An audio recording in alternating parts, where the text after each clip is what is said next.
Willkommen, liebe Freunde vom Modell Pilot EU. Neben mir steht Gernot Bruckmann.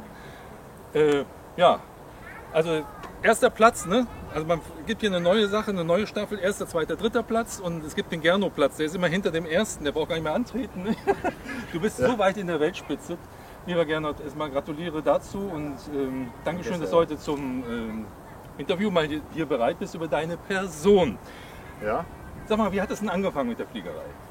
Ja, also ich bin blöd gesagt damit aufgewachsen. Meine Eltern haben vor vielen, vielen Jahren gemeinsam das Fliegen angefangen und sind auch gemeinsam Bewerbe geflogen und waren immer unterwegs am Flugplatz und dann bin halt irgendwann ich gekommen und ich bin dann auch von Baby an mit am Flugplatz gewesen, zwischen den Fliegern gewesen und auch wenn meine Mutter so geflogen ist, im Hochflug gewesen. Also Lass ein bisschen näher tun. einfach, ja, damit aufgewachsen so gesehen. Ja, erzähl.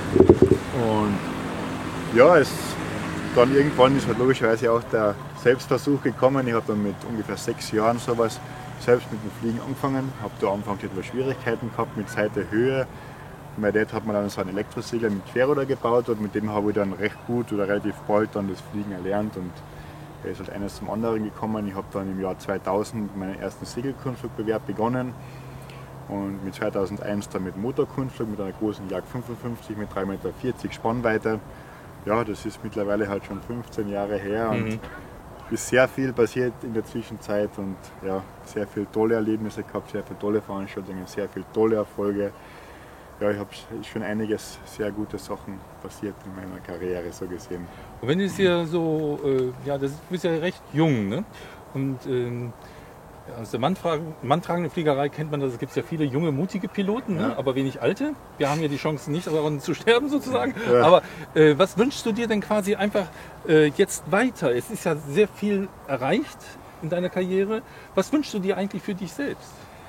Ja, es gibt halt immer so persönliche Ziele, die man halt hat, auch also im Modellflug jetzt auf jeden Fall noch. Für mich persönlich ist halt F3 jetzt so ein Ziel, was ich halt erreichen möchte. Heuer mit einem Europameistertitel bin ich dem Ganzen natürlich einen Schritt näher gekommen, aber natürlich der Weltmeistertitel wäre natürlich ein sehr großes Ziel von meiner Seite aus. Wird sicherlich sehr, sehr schwierig werden noch, aber ich arbeite darauf hin, so gesehen. Ob es sich erfüllen wird oder nicht, kann ich nicht sagen. Das muss halt wirklich alles auf den Tag X eben stimmen. Passen, ne? Ich arbeite natürlich hart daran, ob es dann passt oder nicht, werden wir sehen. Ich hoffe es alle. Es gibt wirklich die Dichte an der Spitze ist sehr, sehr eng, vor allem die F3. Und ja, schauen wir mal, was aber die passiert. Dichte, die kommt ja gar nicht aus Europa. Ne? Die weltweit, ja. Ne? Wobei Europa natürlich auch maßgeblich ist mit Christophe Pessolle-Roux, amtierenden Weltmeister von Frankreich. Als 8-facher Weltmeister ist natürlich schon eine harte Nummer so gesehen, aber er ist ein sehr guter Pilot und das muss man auch wertschätzen so gesehen. Ja, natürlich, also man muss den Respekt haben. Na, auf jeden Fall, auf jeden Fall. Ja. Nichts kommt von selbst, man muss hart daran arbeiten. Es gehört sicherlich Talent auch dazu. Und die Möglichkeiten von außen hin, aber wenn man dann das einfach so leicht hinnimmt und nichts dazu tut, passiert auch nichts. Okay, richtig. Und diese harte Arbeit, wie äußert sie sich bei dir? Ja, man muss sicherlich am Modell arbeiten, dass das halt wirklich perfekt abgestimmt ist, gut eingestellt ist und dann halt wirklich hartes Training. Oftes Training, wie halt in jeder Sportart auch. Ohne Training passiert einfach nichts. Und die Optimierung vom Material passiert dann quasi bei dir selbst auch. Sagst, oh, jetzt brauche ich hier noch was und da noch ein Flügelchen. Und man versucht natürlich das Modell so gut als möglich auf sich selbst abzustimmen. Ja. Jeder mag das etwas anders haben, jeder hat sein eigenes Stil etwas, man muss es halt darauf anpassen, so gesehen. Aber dann im Endeffekt, das 100% perfekte Modell gibt es sowieso nicht. Also ich hätte es noch nicht gefunden, sagen wir so, weil einmal bei Mehrwind passt nicht ganz, dann für weniger dafür wieder besser. Also es ist immer so ein bisschen ein Mix aus allen. Und dann halt sehr oft am Flugplatz, sehr oft trainieren, sehr viele Flüge und dann irgendwann. Also aber es kommt auch auf machst du auch Selbststudium, Aerodynamik, Aerolastik, ja, gehört das damit dazu oder ist das mehr autodidaktisch, was da passiert? Also im Kunstflug ist das nicht so mit Windkanal testen hin und her, da ist mehr auf Erfahrung oder einfach ausprobieren, schauen, was passiert. Okay. Was macht der Flieger? Oft weiß man da, wenn man das so und so macht, dann ändert sich das und das und ja, sehr viel probieren eigentlich, mehr eher, kann man sagen. Es ist jetzt nicht so wie bei irgendwie, wo es mit Streckenflug geht, wo es wirklich aerodynamisch wichtig ist, weil wir machen doch im F3 jetzt mehr um Widerstand, dass halt langsamer wird alles. Ja, okay. Also ganz in eine andere Richtung. Ja. Aber wenn man jetzt einen Indoor-Kunstflug hernimmt, geht es halt sehr ums Gewicht, der Flieger halt sehr leicht ist. Aber trotzdem halt noch stabil und geradeaus fliegt und ja, gibt halt immer verschiedene Punkte. Ich mache ja wirklich sehr viele verschiedene Kategorien so gesehen.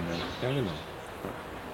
Was würdest du den Zuschauern bei Modellpilot EU auf den Weg geben, wenn die ja auch sagen, oh, unser Gernot ist so ein Nimbus am Himmel?